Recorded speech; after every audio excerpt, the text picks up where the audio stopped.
So the RGV Broadband Coalition is about coming together, different organizations coming together, from nonprofits to what we call community anchor institutions, hospital systems, community clinics, school districts, as well as corporations like the ISPs that have joined the coalition, the internet service providers, and the other firms that help in the construction and building, the engineering firms and Brownstone and the others, that do major construction. So the employer side, right? And then organizations like Lupe and Arise and others that have very, very grassroots connections to neighborhoods, neighborhood associations, and we have a variety of different types of organization. The idea is to come together to address the digital divide, to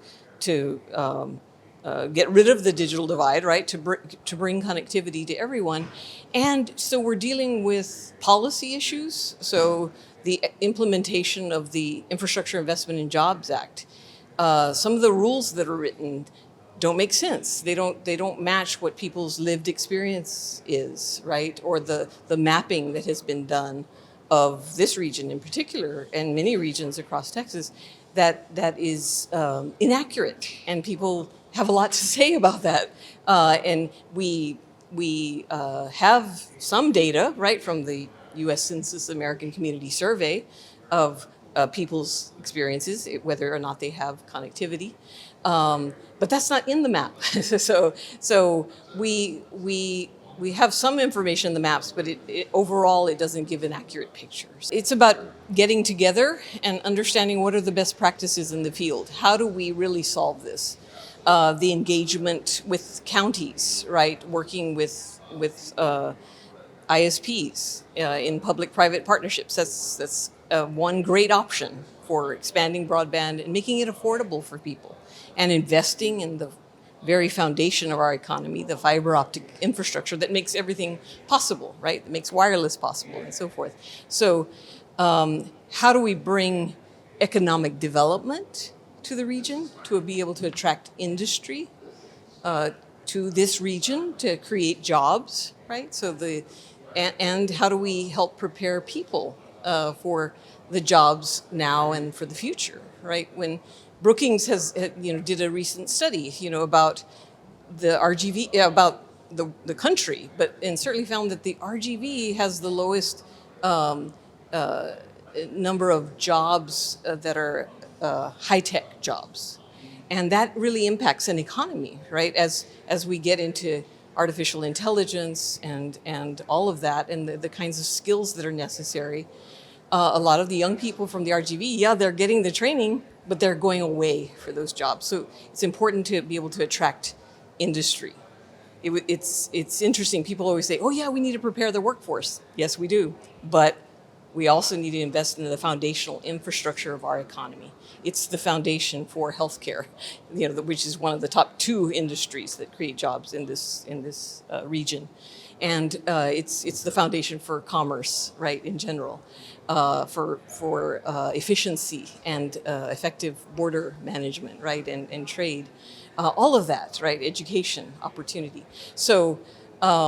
That's why we're trying to bring best practices to the region, so that all the stakeholders are at the table, and we're engaging communities with digital navigator training, basic digital skills, and then they can go on to IT and cybersecurity and building and designing broadband networks. That's all going to be possible with Infrastructure Investment and Jobs Act funding.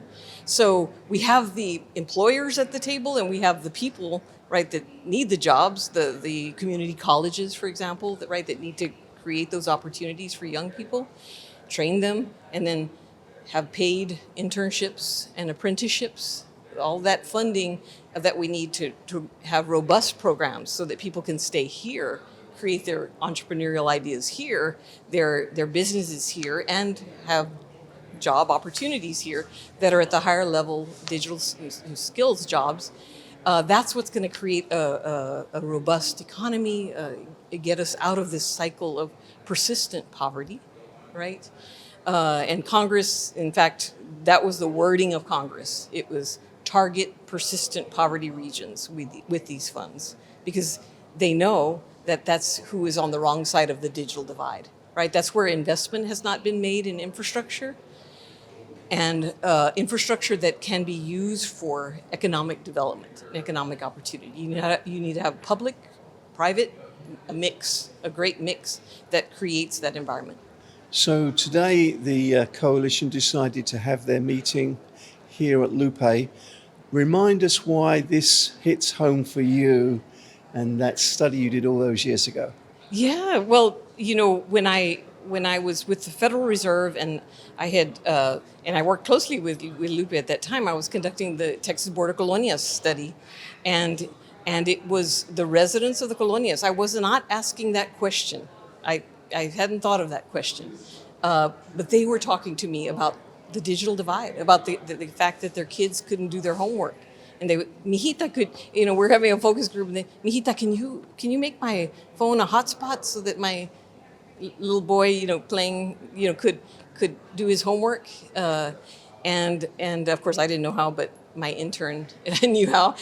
but she couldn't get connectivity, and it's not sufficient, right, to have connectivity, and she didn't have the data plan for it and all of that, right? So the cell phone didn't help her for her kids' homework, for her child's homework. And so seeing that over and over again I was conducting the research in the 6 border counties with the highest concentration of colonias, including Cameron, Hidalgo, Star, right? And so it kept coming up. So I had to hear it. I had to listen to it. And then when I do participatory action research, so we had a conference about the study when it came out in 2015, and the people, some of the colonia residents, Lupe, FAR, wanted to get together, and they wanted to close the digital divide. There was some work that we needed to do with affordable housing, which we had some great progress there as well, especially with Community Development Corporation of Brownsville, and with closing the digital divide. We needed to understand, how do you do that?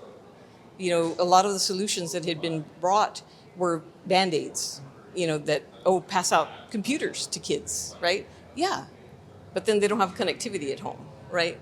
So how do you get the 3 legs of the stool of digital inclusion to your community, right? Where you have affordable broadband, and the infrastructure needed for economic development and people and businesses and residents, affordability, right, of devices and service, and then training in digital skills. And once you have basic digital skills training for a lot of the population, they'll decide. They'll go on to get their IT degree or their cybersecurity or building and designing broadband networks. We're going to help create those pathways, but they naturally, you're going to have a cohort who wants to go on and learn more.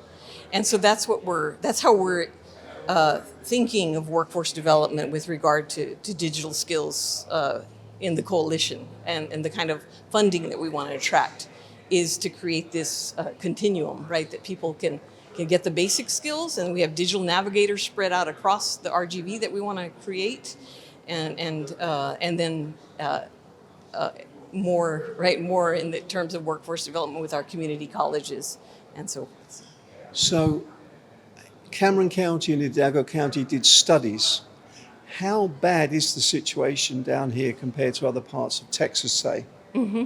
So Cameron County and Hidalgo County did their study, and the firm that they hired to do the study for them, which was Cobb Finley, used the data from the federal broadband map, right? So they gave them a picture of what that said, right, that was needed. And then they looked also at American Community Survey data, right? And then community survey. So there was that discrepancy again. They found that discrepancy between what people are actually experiencing and then what the map says. But they did, they helped them to get a good analysis of, what the federal government thinks, this region has. And they were able to help them make a plan for expanding broadband for economic develop, for all the economic development needs, for communities to get connected, for hospital systems to be able to do telehealth and community clinics and so forth. So they got a great, robust plan, but they did have to look at kind of both, because you have to see, well, what are we going to be judged on, right? As far as what the map says, and then what are people actually experiencing, so that you could come up with some kind of strategy, right, to expand the infrastructure. And with that plan, they put out an RFP. That the two counties that have done their studies so far, they put out an RFP it was recommended by the state of Texas to partner with an ISP, that a county government would partner with an ISP, and they selected their ISP partner in each of those counties. Now STAR is starting they got the TAP program out of the state of Texas that provides the feasibility study. Again, Cobb Finley is conducting the studies. STAR is they just had their first meeting last week, and preparing all the information that they need to bring to the table so that Cobb Finley can help them with their study. And Willacy County. The two very rural counties are now in line to get their studies done. So it's about having a plan and being ready. Now we're ready for the BEAD grants.